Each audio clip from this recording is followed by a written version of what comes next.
Hi friends, അപ്പോൾ ഇന്നത്തെ video നമ്മൾ ചെയ്യാൻ പോകുന്നത് ഒരു സൈഡ് പോക്കറ്റുള്ള പാൻറ്റിൻ്റെയാണ്. ഇതിന് ഞാൻ താഴെയായിട്ട് ഒരു ചെറിയ സ്ലിറ്റും വെച്ച് കൊടുക്കുന്നുണ്ട്.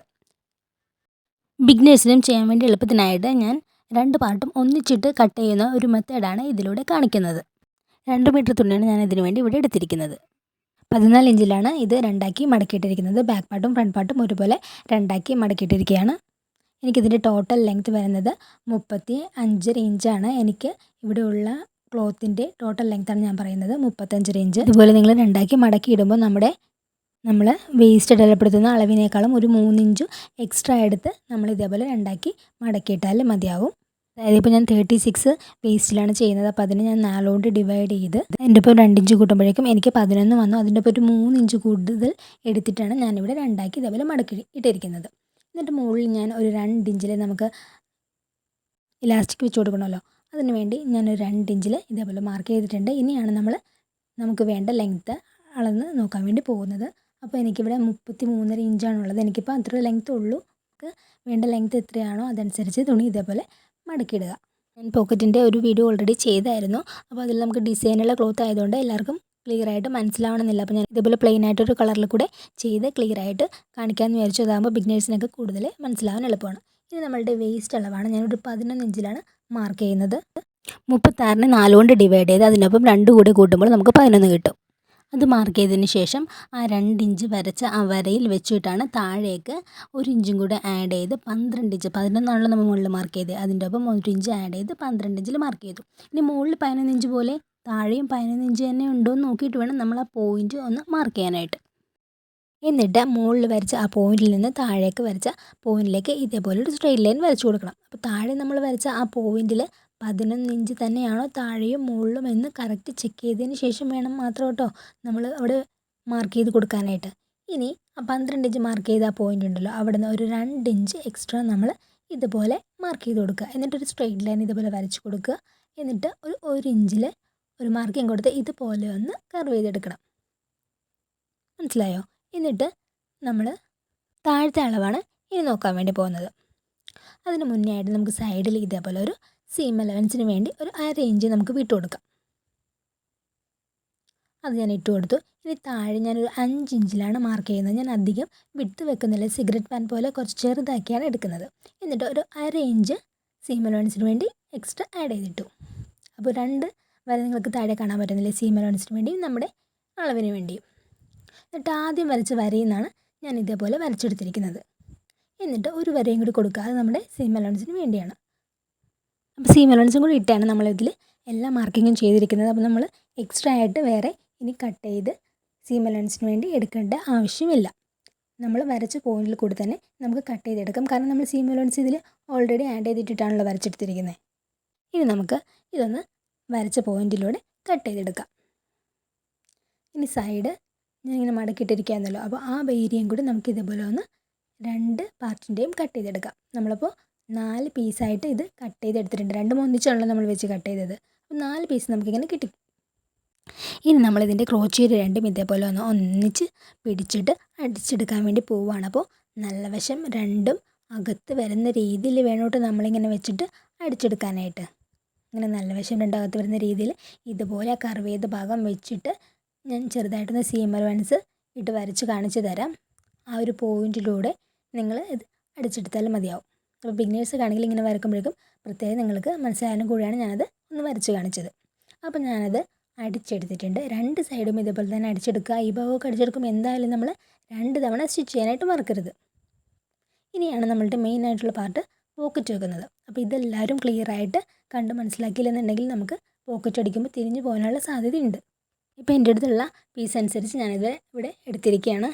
ലെങ്ത്ത് എനിക്ക് 9.5 ഇഞ്ചിലും വിഡ്ത്ത് എനിക്ക് 11 ഇഞ്ചിലുള്ള ഒരു ക്ലോത്താണ് ഞാൻ എടുത്തിരിക്കുന്നത്. അപ്പോൾ നിങ്ങളുടെ കയ്യിൽ എങ്ങനെയാണോ ഉള്ളത് അതനുസരിച്ച് എടുക്കാം. 2 സൈഡും ഈക്വൽ ആയാലും കുഴപ്പമില്ല.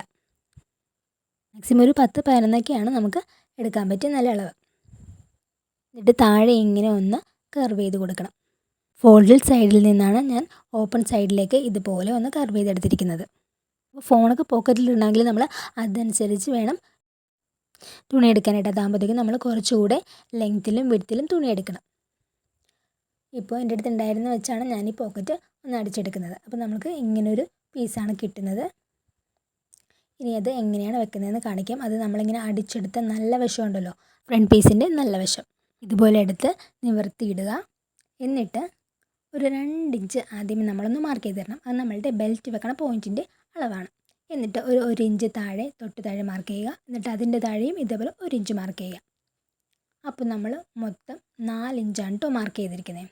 എന്നിട്ട് ലാസ്റ്റ് വെച്ച പോയിൻറ്റ് അതിൽ നിന്ന് ഒരു 5 ഇഞ്ച് താഴെ മാർക്ക് ചെയ്യുക. ആ 5 ഇഞ്ച് മാർക്ക് ചെയ്തിരിക്കുന്നത് നമുക്കിങ്ങനെ പോക്കറ്റിൽ കൈയെടുത്താനുള്ള ഒരു അകലമാണ് ആ 5 ഇഞ്ചിന് വേണ്ടി ഞാൻ മാർക്ക് ചെയ്തിരിക്കുന്നത്. മനസ്സിലായോ? എന്നിട്ട് നമ്മൾ ചെയ്യേണ്ടത് ഇതുപോലെ ഒരു 4 ഇഞ്ച് അകലത്തിൽ ഇതേപോലെ സ്ട്രെയിറ്റ് ലൈൻ ഒന്ന് വരച്ചു കൊടുക്കുക. സിമ്പിളായിട്ടുള്ളൊരു കാര്യമാണ് ഇത്. നമ്മളിപ്പോൾ ഒന്ന് ശ്രദ്ധിച്ച് ചെയ്താൽ നമുക്ക് നല്ല ക്ലിയർ ആയിട്ട് തന്നെ ഇത് ചെയ്തെടുക്കാനേ ഉള്ളൂ. 2 ക്ലോത്തിൻ്റെയും നല്ല വശം രണ്ടും അകത്ത് വരുന്ന രീതിയിൽ വെച്ചിട്ട് വേണം നമ്മൾ ഈ മാർക്കിംഗ് ചെയ്യാനായിട്ട്. അതിനുവേണ്ടി നമ്മൾ രണ്ടാമത് വരച്ച വരയില്ലേ, അതിൽ ഈ പോക്കറ്റിൻ്റെ പീസ് വെക്കുക. എന്നിട്ട് താഴത്തെ വരച്ച വരകളെല്ലാം ഇതിലേക്കൊന്ന് പകർത്തി വെക്കുക. രണ്ടാമത് വരച്ചതിൽ കൊണ്ടുവന്ന് വെച്ചിട്ട് താഴത്തെ ആ വരകൾ ഇതേപോലെ ഒന്ന് പകർത്തി വെക്കുക. പകർത്തി വെക്കാൻ വേണ്ടിയാണ് ഞാനത് സൈഡിലേക്ക് നീക്കി വെച്ചത്. എന്നിട്ട് ഞാനത് നേരെ ഒന്ന് കറക്റ്റ് പൊസിഷനിലാക്കി വെച്ചു. ഇനി ഞാൻ നാളെന്നും കൂടി കാണിച്ചു തരാം. രണ്ടാമത് വരച്ച വരയിൽ നമ്മൾ വെച്ചിട്ട് 1 ഇഞ്ച് താഴെ മാർക്ക് ചെയ്തു. അതിനുശേഷം 5 ഇഞ്ച് അളവിൽ പോക്കറ്റ് കടത്താനുള്ള കൈയകലത്തിൽ 5 ഇഞ്ച് മാർക്ക് ചെയ്തതും അതും നമ്മളിപ്പോൾ വെച്ച കട്ട് പീസിലേക്ക് ഞാൻ വരക്കുകയാണ് ചെയ്തത്. താഴെ നമ്മൾ ഇതേപോലെ ഒരു വര വരച്ചായിരുന്നല്ലോ, അപ്പോൾ മുകളിലേക്കും ഇതേപോലെ ഒരു വര വരച്ചു കൊടുക്കണം. താഴെ നമ്മൾ എന്ത് ചെയ്തു അത് തന്നെയാണ് നമ്മൾ ഈ പോക്കറ്റിൻ്റെ പീസിലും വരച്ച് കൊടുത്തിരിക്കുന്നത്. ഒരു കാര്യം മാത്രം ശ്രദ്ധിച്ചാൽ മതി, നമ്മൾ ചെയ്യുമ്പോഴേക്കും രണ്ടാമത് വരച്ച വരയിൽ വേണം അത് വെക്കാനായിട്ട്. ഈ സി പോലെ വന്നിരിക്കുന്ന ആ ഭാഗം ഉണ്ടല്ലോ, അത് നമ്മളൊന്ന് അടിച്ചെടുക്കണം. ഇപ്പം നമ്മൾ പോക്കറ്റിൻ്റെ മീതെ വരച്ച വരയാണത്. പോക്കറ്റിൻ്റെ പീസിൻ്റെ മീതെ, ആ പീസിൻ്റെ മീതെ നമ്മൾ ഇതുപോലെ ഒന്ന് അടിച്ച് 2 സ്റ്റിച്ച് ചെയ്ത് നമ്മൾ ഇതുപോലെ ഒന്ന് എടുക്കണം. അപ്പോൾ ഞാനതിവിടെ അടിച്ചെടുത്തിട്ടുണ്ട്. ഇനി നമുക്ക് ചെയ്യാനുള്ളത്, നമ്മളിപ്പോൾ അടിച്ചെടുത്ത ആ 2 മാർക്ക് ഉണ്ടല്ലോ, അതിൻ്റെ ഇപ്പുറവും അപ്പുറവും ഒരു കട്ടിങ് കൊടുക്കണം. സ്റ്റിച്ചിങ്ങിന് പുറമെയാണ് ചെറിയൊരു കട്ടിങ് കൊടുക്കേണ്ടത്. നമുക്കത് തിരിച്ച് ഇടാൻ പറ്റുന്ന രീതിയിൽ ചെയ്യാൻ വേണ്ടിയാണ് അവിടെ ഒരു കട്ടിങ് കൊടുക്കുന്നത്. അത് കണ്ടോ, 2 കട്ടിങ് നമ്മൾ കൊടുത്തു. എന്നിട്ട് ഇതൊന്ന് അകത്തേക്ക് ഇതുപോലെ ഇടുക. ഇടുമ്പോഴേക്കും നമ്മളുടെ ആ കട്ടിങ് കഴിഞ്ഞ് ഇതേ കണ്ടോ, ഇതേപോലെ ഒരു സി ഷേപ്പിലാണ് നമുക്കത് വരുന്നത്. മനസ്സിലായോ? എന്നിട്ട് ഈ സി ഷേപ്പ് നമ്മളൊന്ന് അടിച്ചെടുക്കണം. അപ്പോൾ ഞാനത് അങ്ങനെ അടിക്കുന്നതെന്ന് കാണിച്ചു തരാം. ഇതേപോലെ സ്റ്റാർട്ടിങ്ങിൽ ഇങ്ങനെ വെച്ചിട്ട് ഈ ഒരു ഷേപ്പിൽ സി ഷേപ്പിൽ അറ്റത്തിട്ട് തന്നെ നമ്മൾ ഇതുപോലെ ഒന്ന് അടിച്ചെടുക്കുക. ഇവിടെ ഒരു സ്റ്റിച്ച് നമ്മൾ ചെയ്താൽ മതി. അപ്പോൾ ഇതുപോലെ ഒന്ന് ചേർത്ത് അടിച്ചെടുക്കുക. അപ്പോൾ ഇത് ഇങ്ങനെ വരും നമുക്ക്. ഇനി നമ്മൾ ചെയ്യേണ്ടത്, അടിച്ചെടുത്തതിന് ശേഷം ഇതുപോലെ അത് പുറത്തേക്ക് എടുക്കുക. പുറത്തേക്ക് എടുത്തതിന് ശേഷം ഉള്ളിലേക്കാണ് മടക്കേണ്ടത്. ഇത് നമ്മൾ കറക്റ്റ് ശ്രദ്ധിച്ച് ചെയ്യണം. എന്നിട്ട് താഴെ ഇപ്പോൾ ഞാൻ വരച്ച വര കണ്ടില്ലേ, അവിടെ ഒന്ന് ഇതുപോലെ ഒന്ന് അടിച്ചെടുക്കുക. ഞാൻ വരച്ച വര കണ്ടോ, അതുപോലെ ഒന്ന് അടിച്ചെടുക്കുക. ഉള്ളിലേക്കാണ് നമ്മൾ ഇപ്പോൾ മടക്കിയത്. ആ മടക്കുന്നതെല്ലാം കറക്റ്റായിട്ട് നമ്മൾ ചെയ്തില്ല എന്നുണ്ടെങ്കിൽ പോക്കറ്റ് അടിച്ച് വരുമ്പോൾ നമുക്ക് തിരിഞ്ഞ് മാറിപ്പോകാനൊക്കെ വളരെ സാധ്യത കൂടുതലാണ്. അപ്പോൾ നമ്മൾ ഇത് ചെയ്യുവാണെങ്കിൽ ഞാൻ കാണിക്കുന്നതിൻ്റെ ഒപ്പം തന്നെ ചെയ്തു പോയാൽ നമുക്ക് അത് കറക്റ്റായിട്ട് കിട്ടും. ഇനി ഇത് ഞാനൊന്ന് തിരിച്ചെടുക്കാൻ പോവാണ് കേട്ടോ. ഇതിൻ്റെ മൂലയൊക്കെ കറക്റ്റ് കട്ട് ചെയ്തെടുത്തില്ലെങ്കിൽ നമുക്ക് കറക്റ്റ് തിരിഞ്ഞ് കിട്ടില്ലല്ലോ. അപ്പോൾ നമുക്ക് ഇതൊന്ന് തിരിച്ചെടുക്കാം. ഞാനപ്പോൾ ഇതിവിടെ ഒന്ന് തിരിച്ചെടുത്തിട്ടുണ്ട്.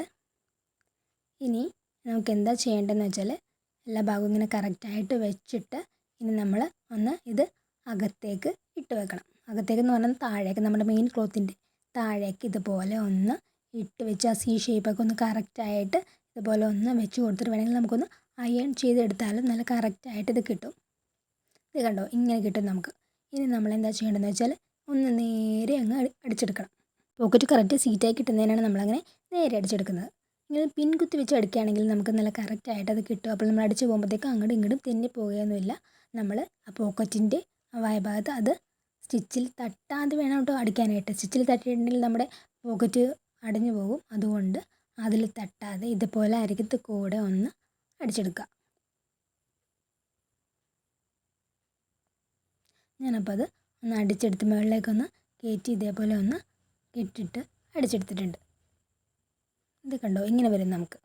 കുറ്റിൻ്റെ ആ ഭാഗം നമ്മൾ ഫിനിഷ് ചെയ്തു. ബാക്കിയെല്ലാം നമ്മളിനി പോലിരിക്കുന്ന ഭാഗമെല്ലാം അടിച്ചതിന് ശേഷമാണ് ബാക്കി നമ്മൾ പോക്കറ്റിൻ്റെ ഫിനിഷിങ് ചെയ്യാൻ പോകുന്നത്. അപ്പം നമുക്ക് ഈ ക്രോച്ചേരിയുടെ ഈ ഭാഗം, നടുക്കത്തെ ഭാഗം ഒന്ന് പിൻ ചെയ്ത് വെച്ചിട്ട് അതൊന്ന് അടിച്ചെടുക്കാം.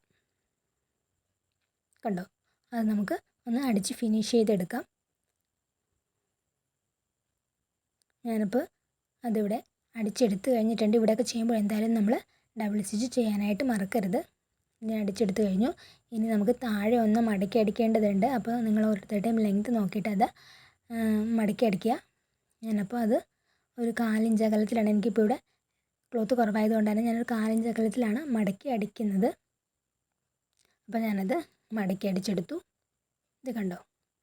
ഇനി സ്ലിറ്റ് ഇടാനായിട്ട് ഒരു 2.5 ഇഞ്ച് അകലത്തിലാണ് ഞാനൊരു മാർക്കിംഗ് കൊടുത്തിരിക്കുന്നത്. അതിപ്പോൾ ചെയ്യുന്നില്ല, നമ്മൾ പാൻറ്റ് പോക്കറ്റ് വെച്ച് ചെയ്യുന്നതുകൊണ്ട് മുകളിൽ നിന്നാണ് അടിച്ച് വരുന്നത്. അപ്പോൾ അടിച്ച് വരുന്ന സമയത്ത് ഞാനത് എങ്ങനെയാണെന്ന് കാണിച്ചു തരാം. അപ്പോൾ നമ്മൾ പോക്കറ്റിൻ്റെ ആ സൈഡിൻ്റെ ഭാഗത്ത് അടിച്ചെടുക്കാൻ വേണ്ടി പോവുകയാണ്. നമ്മൾ ക്രോച്ചേരി എല്ലാം അടിച്ചെടുത്തതിന് 2 സൈഡാണ് നമുക്ക് അടിക്കാനുള്ളത്. അപ്പോൾ പോക്കറ്റിൻ്റെ സൈഡാണ് നമ്മൾ ആദ്യം അടിക്കാൻ വേണ്ടി പോക്കറ്റുള്ള സൈഡിൻ്റെയാണ് നമ്മൾ ആദ്യം അടിക്കാൻ വേണ്ടി പോകുന്നത്. അപ്പോൾ മുകളിൽ നിന്നാണ് നമ്മൾ സ്റ്റിച്ചിങ് സ്റ്റാർട്ട് ചെയ്യുന്നത്, താഴത്തെ ഭാഗത്തല്ല. സ്ലിറ്റ് നമ്മൾ മുകളിൽ നിന്ന് സ്റ്റാർട്ട് ചെയ്ത് താഴേക്ക് വരുമ്പോഴാണ് നമ്മൾ സ്ലിറ്റ് അടിച്ച് പോകുന്നത്. അപ്പോൾ പോക്കറ്റിൻ്റെ ഈ ഭാഗം അടിക്കുമ്പോഴേക്കും അതിൽ പോക്കറ്റ് അടഞ്ഞു പോകാത്ത രീതിയിൽ നമ്മളിങ്ങനെ ഒന്ന് കൈ കൊണ്ട് തടവി നോക്കിയിട്ട് വേണം അതൊക്കെ അതിലേക്കൊന്ന് അടിച്ചെടുക്കാനായിട്ട്. അതല്ലാന്നുണ്ടെങ്കിൽ ഇതേപോലെ ചോക്ക് കൊണ്ടൊന്ന് വരച്ചു കൊടുക്കുക പോക്കറ്റിൻ്റെ ആ ഭാഗത്ത് തട്ടാതിരിക്കാൻ. മനസ്സിലായോ? ഇതേപോലെ ഒന്ന് സൈഡിൽ കൂടെ തടവി നോക്കിയിട്ട് നമ്മൾ ഇത് അടിച്ചെടുക്കുക. എന്നിട്ട് അടിച്ച് നമുക്ക് താഴേക്ക് പോകാം. ഇവിടേക്ക് എന്തായാലും നമ്മൾ ഡബിൾ സ്റ്റിച്ച് ചെയ്യാനായിട്ട് മറക്കരുത്. 2 സൈഡും നമ്മൾ ഡബിൾ സ്റ്റിച്ച് ചെയ്തെടുക്കണം. ഇനി നമുക്ക് നമ്മുടെ സ്ലിറ്റിൻ്റെ ഭാഗം എത്തിയേക്കാണ്. സ്ലിറ്റിൻ്റെ ഭാഗം എത്തുമ്പോൾ നമ്മളവിടെ നിന്ന് കെട്ടിയിട്ട് നിർത്തിയിട്ട് നോർമൽ ചുരിദാറിൻ്റെയൊക്കെ സ്ലിറ്റ് അടിക്കുന്ന പോലെയാണ് ഞാനിതിൽ സ്ലിറ്റ് അടിച്ചെടുത്തിരിക്കുന്നത്. കെട്ടിയിട്ട് ഇതേപോലെ നിർത്തിയതിന് ശേഷം നമുക്ക് ഇതേപോലെ ഒന്ന് മടക്കിയെടുക്കാം. നമ്മൾ നോർമൽ ചുരിദാറിലൊക്കെ സ്ലിറ്റ് അടിക്കുമല്ലോ, അതുപോലെ തന്നെ ഇതേപോലെ ഒന്ന് ഞാൻ മടക്കിയിട്ട് നേരെ ഇതേപോലെ അടിച്ചു കൊണ്ടുവരാം. എന്നിട്ട് നമ്മൾ ആ വി പോലെ ഇരിക്കുന്ന ഭാഗം എത്തുമ്പോഴത്തേക്കും സൂചി ഇതേപോലെ ഇറക്കി വെച്ചിട്ട് നമുക്കിതേപോലെ തിരിച്ചെടുത്ത് താഴേക്ക് അടിച്ചു കൊണ്ടുവരാം. അപ്പോൾ ഞാനൊരു ചെറിയ സ്ലിറ്റ് വരുന്ന രീതിയിൽ ഒന്ന് അടിച്ചെടുത്തതേ ഉള്ളൂ ഇങ്ങനെ. അപ്പോൾ 2 സൈഡും ഇതുപോലെ തന്നെ ഒന്ന് നമുക്ക് അടിച്ച് ഫിനിഷ് ചെയ്യാം. ഇനി ആ പോക്കറ്റ് വെക്കുന്ന ഭാഗം ഉണ്ടല്ലോ, അത് നമുക്കൊന്ന് ഫിനിഷ് ചെയ്തെടുക്കണം. ഇതിപ്പോൾ ബ്ലാക്ക് കളർ ആയതുകൊണ്ട് ശരിക്ക് കാണാത്തതുകൊണ്ടാണ് ഞാൻ ഒന്ന് അറിയാൻ വേണ്ടി ഇതേപോലെ ഒന്ന് വരച്ചിട്ട് കൊടുത്തത്. അപ്പോൾ പോക്കറ്റിൻ്റെ ഭാഗത്തേക്ക് ഇതേപോലെ ഒന്ന് മുകളിലത്തെ ഭാഗം നമ്മൾ മടക്കി കൊണ്ടുവരണം. ഞാൻ കാണാൻ വേണ്ടിയാണ് 2 ഭാഗം കൂടെ ഒന്നിച്ച് മടക്കിയെടുത്തത്. ഇതേപോലെ മടക്കിയിട്ട് ഒരു 1/4 ഇഞ്ചിൽ താഴെ മടക്കി അടിക്കണം. അപ്പോൾ നമ്മൾ കണ്ട പോക്കറ്റിൻ്റെ ഭാഗം അതിൻ്റെ അകത്തേക്ക് പോകുമ്പോഴേക്കും അത് അവിടെ ലോക്ക് ആയിക്കോളും. അപ്പോൾ ഇതെങ്ങനെയാണ് കറക്റ്റ് മടക്കേണ്ടതെന്ന് ഞാൻ ഇതേപോലെ ഒന്ന് കാണിച്ചു തരാം. എല്ലാ വശവും നമ്മൾ 2 ഇഞ്ച് തന്നെ ആദ്യമേ ഇലാസ്റ്റിക് വെക്കാനായിട്ട് അടയാളപ്പെടുത്തിയായിരുന്നല്ലോ, ആ 2 ഇഞ്ചാണ് നമ്മളിപ്പോൾ താഴേക്ക് ഇതുപോലെ ഒന്ന് മടക്കി എടുക്കുന്നത്. ഇതുപോലെ മടക്കിയിട്ട് ഒരു 1/4 ഇഞ്ചിൽ താഴേക്ക് ഫോൾഡ് ചെയ്ത് എല്ലാ വശവും ഇതേപോലെ ഒന്ന് അടിച്ചെടുക്കണം. ഇനി ഈ സെൻട്രൽ പൊസിഷനിൽ ഒരു 2 ഇഞ്ച് ഗ്യാപ്പ് നമ്മൾ ഇലാസ്റ്റിക് ഇടാനായിട്ട് വിട്ട് കൊടുത്തിട്ട് വേണം സ്റ്റിച്ച് ചെയ്യാനായിട്ട്. ഇതുപോലെ ഒരു 2 ഇഞ്ചോളം ഒരു ഗ്യാപ്പ് നമ്മൾ കൊടുക്കണം. ഇലാസ്റ്റിക് ഇടാനുള്ള ഒരു ഗ്യാപ്പ് കൊടുത്താൽ മതിയാകും. അത് കൊടുത്തിട്ട് നമുക്ക് ഇതിന് ചുറ്റുമൊന്ന് ഇതുപോലെ ഒന്ന് അടിച്ചെടുക്കാം. ഞാനിപ്പോൾ ഇവിടെ ഗ്യാപ്പ് കൊടുത്തിട്ടാണ് അടിച്ചെടുക്കുന്നത്. ഇതുപോലെ പോക്കറ്റിൻ്റെ ഭാഗം ഒന്ന് കറക്റ്റായിട്ട് സീറ്റായിട്ട് ഇരിക്കാൻ വേണ്ടി ഒന്ന് പിൻ ചെയ്തിട്ട് വെച്ച് അടിച്ചാൽ നമുക്കത് നല്ല കറക്റ്റായിട്ട് സീറ്റായിട്ട് കിട്ടും. അതല്ലാന്നുണ്ടെങ്കിൽ നമ്മൾ ഇതേപോലെ അടിച്ച് തുടങ്ങുമ്പോഴേക്കും അങ്ങോട്ടും ഇങ്ങോട്ടും വിട്ടു പോയിട്ടുണ്ടെങ്കിൽ സ്റ്റിച്ച് ചെയ്ത് കഴിഞ്ഞ് വരുമ്പോഴേക്കും നമുക്ക് കറക്റ്റ് ആയിട്ട് പോക്കറ്റ് കിട്ടില്ല. അപ്പോൾ അതുകൊണ്ട് ഒന്ന് പിൻ ചെയ്ത് വെച്ചിട്ട് ചെയ്യുക. ഇവിടെ ബ്ലാക്ക് കളറിൽ തന്നെ ഇലാസ്റ്റിക്കാണ് എടുത്തിരിക്കുന്നത്. 30 ഇഞ്ചിലാണ് ഞാൻ എടുത്തിരിക്കുന്നത്. ഇപ്പോൾ 2ആക്കി ഫോൾഡ് ചെയ്യുമ്പോൾ എനിക്ക് വന്നേക്കുന്ന അളവാണ് ഞാനിവിടെ കാണിക്കുന്നത്. 15 ഇഞ്ചിൽ 36 വേസ്റ്റിൻ്റെയാണ് ഞാൻ ചെയ്യുന്നത്. അപ്പോൾ അതിൻ്റെ ഒപ്പം ഒരു 6 ഇഞ്ച് മൈനസ് ചെയ്ത് 30 ഇഞ്ചിലാണ് ഞാനിവിടെ എടുത്തിരിക്കുന്നത്. അത് നിങ്ങളുടെ ഓരോരുത്തരുടെയും അളവനുസരിച്ച് ഇഷ്ടമനുസരിച്ച് ഇലാസ്റ്റിക് എടുക്കാവുന്നതാണ്. എന്നിട്ട് നമ്മൾ നേരത്തെ ഇലാസ്റ്റിക് വിടാൻ വേണ്ടി ഇട്ട ഗ്യാപ്പിലൂടെ ഇലാസ്റ്റിക് കയറ്റിയിട്ട് ഇതേപോലെ ഒന്ന് അടിച്ചെടുക്കുക. അങ്ങനെ നേരെ വെച്ച് ഒന്ന് അടിച്ചെടുത്തതിന് ശേഷം ഇലാസ്റ്റിക് ഇതേപോലെ അകത്തേക്ക് കയറ്റിയിടുക. എന്നിട്ട് എല്ലാ സൈഡും ഇതേപോലെ ഒന്ന് ചുരുക്കുകളൊക്കെ എല്ലാ സൈഡിലേക്കും എത്താനായിട്ട് ഇതേപോലെ ഒന്ന് വലിച്ചു കൊടുത്താൽ മതിയാകും. എന്നിട്ട് നമ്മൾ ഗ്യാപ്പ് വിട്ടായിരുന്നല്ലോ ഇലാസ്റ്റിക് ഇടാനായിട്ട്, ആ ഗ്യാപ്പ് ഒന്ന് നമുക്ക് സ്റ്റിച്ച് ചെയ്ത് അടിച്ചെടുക്കാം. ഇതോടെ അപ്പോൾ പാൻറ്റിൻ്റെ എല്ലാ സ്റ്റിച്ചിങ്ങും കഴിഞ്ഞിരിക്കുകയാണ്. ഇനി നമുക്ക് ഇലാസ്റ്റിക് ഒന്ന് കറക്റ്റായിട്ട് സീറ്റായിട്ട് ഇരിക്കാൻ വേണ്ടി, അതായത് നമ്മൾ ഇട്ട് കഴിയുമ്പോഴൊക്കെ ഒന്ന് മടങ്ങി പോകാതിരിക്കാനായിട്ട് നമുക്ക് അതിൻ്റെ നടുക്ക് കൂടെ ഒരു സ്റ്റിച്ച് കൂടെ ചെയ്തെടുക്കേണ്ടതുണ്ട്. അതെങ്ങനെയാണെന്ന് വെച്ചാൽ നമ്മൾ ഇങ്ങനെ കൊണ്ടുവന്ന് വെച്ചിട്ട് ഒന്ന് വലിച്ചു പിടിക്കുക. വലിച്ചു പിടിച്ചില്ലെങ്കിൽ കറക്റ്റായിട്ട് നമുക്ക് അത് കിട്ടില്ല. അപ്പോൾ അതുകൊണ്ട് ഇതേപോലെ ഒന്ന് വലിച്ചു പിടിച്ചിട്ട് എല്ലാ സൈഡും, അതായത് ചുറ്റും ഒരു സ്റ്റിച്ച് ഇതേപോലെ ചെയ്തെടുക്കുക. ഇലാസ്റ്റിക്കിൻ്റെ സ്റ്റിച്ചിങ് എല്ലാം കഴിഞ്ഞിരിക്കുകയാണ്. പോക്കറ്റൊക്കെ നമുക്ക് നല്ല ക്ലിയർ ആയിട്ട് ഇതേ കണ്ടോ, ഇതുപോലെ നമുക്ക് നല്ല ക്ലിയർ ആയിട്ട് തന്നെ എല്ലാം വന്നിട്ടുണ്ട്. അതുപോലെ തന്നെ സ്ലിറ്റിൻ്റെ ഭാഗവും നമ്മൾ രണ്ട് സൈഡും സിമ്പിളായിട്ട് തന്നെ അടിച്ചെടുത്തിട്ടുണ്ട്. അപ്പോൾ വീഡിയോ ഇഷ്ടപ്പെട്ടവരെല്ലാവരും ലൈക്ക് ചെയ്യാനും ഷെയർ ചെയ്യാനും സബ്സ്ക്രൈബ് ചെയ്യാനും മറക്കരുത്. Thank you.